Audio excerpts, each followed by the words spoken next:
Sundays with my daughter checking out colleges. And she sleeps all morning, of course, so I get to go out in the morning and have a life. And this morning I'm going to the Fabric Museum. I'm so excited. So while she's snoozing away, I get to go out for an artist date with myself. One of the first things I saw is this city building, and right out in front was this sculpture. It was really high up and small, but it seemed to be celebrating firefighters and the flag creation in Philly. I don't know what the tiger was about. I wish it was down closer so I could see it. But there's so much great architecture all over the city, just these amazing buildings. Basically everywhere you look on this whole walk to the Fabric Museum, there's just one amazing piece of architecture after another, really old buildings with lots of character. Even the signs telling you where to go in the city to enjoy everything are colorful and creative and make you really want to explore. Now, something I didn't know is that Girl Scout cookies were founded in Philadelphia. I had no idea. I was a Girl Scout for over a decade, and I loved selling Girl Scout cookies. It was the first thing I ever sold. So I was really I thought that was just a really cool thing to run across in my walk that morning. The building right now doesn't look like much because it's under construction, but it's a cool piece of history. And there's also a lot of social justice messages all over the city, which I really appreciated. This sign was definitely very welcome. When you see an old building like this in a city, right next to something massive and new, and right next to something else massive and new, doesn't it just like bring you back to imagining what it was like when there were like 2,000 people here in Philly? And that this was a really big building then. There it is. I found it. I'm here. All right, now to get over there safely. Now, I really had no idea what to expect from something called a fabric workshop and museum. I've never been to anything like that in my life. But I love textiles, I love fabrics, and I thought it was definitely worth an adventure to find out what this place is about. All right, so here we are in the museum. Oh yeah, hey guys, how you doing? What a beautiful space. Oh my gosh, look at this gorgeous gift. Oh my goodness, I want everything in here. This beautiful cascade of silk flowers that have been stitched together by Jim Hodges, called You, was the first thing I encountered. And I was really just touched by the beauty and fragility and strength of this lovely stitched together sort of feeling of community. And I really thought that this was setting the tone for what all the exhibits would be like in this museum. It has got a first set, it's got 9 floors, and the exhibits are on 1, 2, and 9.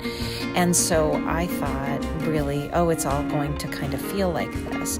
But as it turns out, Sonya Clark's exhibit is really the main part of what's going on at the museum right now. And it is a completely different feel. It's much more poignant and really heartbreaking in a lot of ways than this beautiful piece by Jim. And so I just wasn't really quite prepared, but boy, was I really in for a thought-provoking experience. The rest of the exhibits at this museum right now, believe it or not, are about the Confederate flag. And this first piece I saw is a list of hundreds of items made in the United States that celebrate the Confederate flag. And this is not an exhaustive list at all. It's just a way of stating how pervasive and common the Confederate flag is. I really got educated by this exhibit about the end of the Civil War. And what I think of as just the natural ending of a war really generally had a soldier wave a white dishcloth in order to signal a truce, and that the troops were willing to now talk about peace and how we would reconcile in this country.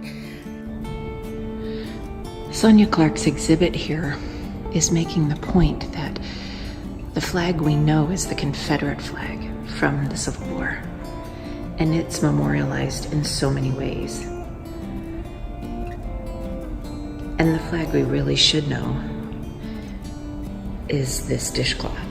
This dishcloth this is a replica of the dishcloth that was waved to signal a truce in the Confederate War that allowed for the conversation about how the South would surrender.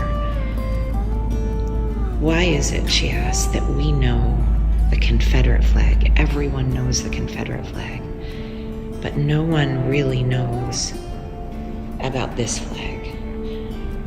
A dishcloth that was waved as a sign of truce and as a sign of peacemaking. And she asks us to reflect on what would our nation be like if this were the symbol that we remembered instead of the Confederate flag. That what if this were the symbol, the flag that were memorialized from that bloody, bloody war instead of the Confederate flag? What would it mean to our nation's collective unconscious? This is the massive one that's woven using traditional methods and historically accurate dyes.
Hi, what's your name?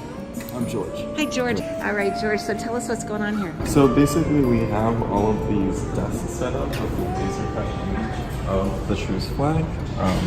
It's sort of raised here, you can see, and you'll take a piece of paper, lay it on top, just like this, and take a piece of crayon and rub out an etching of the Truce Flag. Then you can add your 3 red lines on each side, symbolize the dishcloth, the original that was used.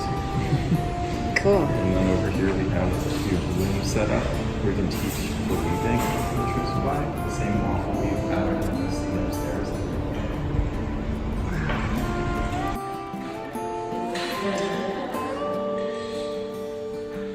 All right, so what is this about, this stencil on the floor, George? So basically, the stencil was made with a mixture of dust and acrylic, and it was peeled off here like a sticker, and then comes around, zigzags back and forth.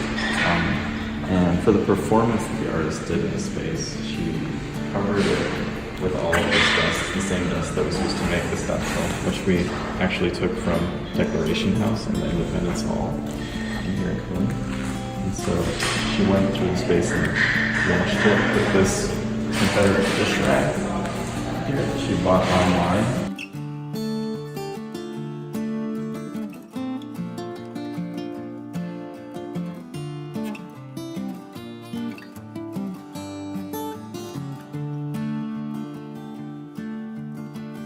So with this exhibition, Sonya Clark has invited me to think once again about how art plays a role in social justice. It never occurred to me to ask this question: what if the Truce Flag were the flag that we remembered out of the Civil War? What if that were the symbol of the South? Not just failure or surrender, but what if the flag for peace, the flag for that symbolized we will stop doing battle and now seek peace? What if that were the flag on the backs of pickup trucks all over America? And what if that were on the beer can holders and all kinds of products like were on the wall there in the museum. What if those products were all labeled or all designed with the flag of peace and of truce and of reconciliation, rather than an image that reflects terror and war and slavery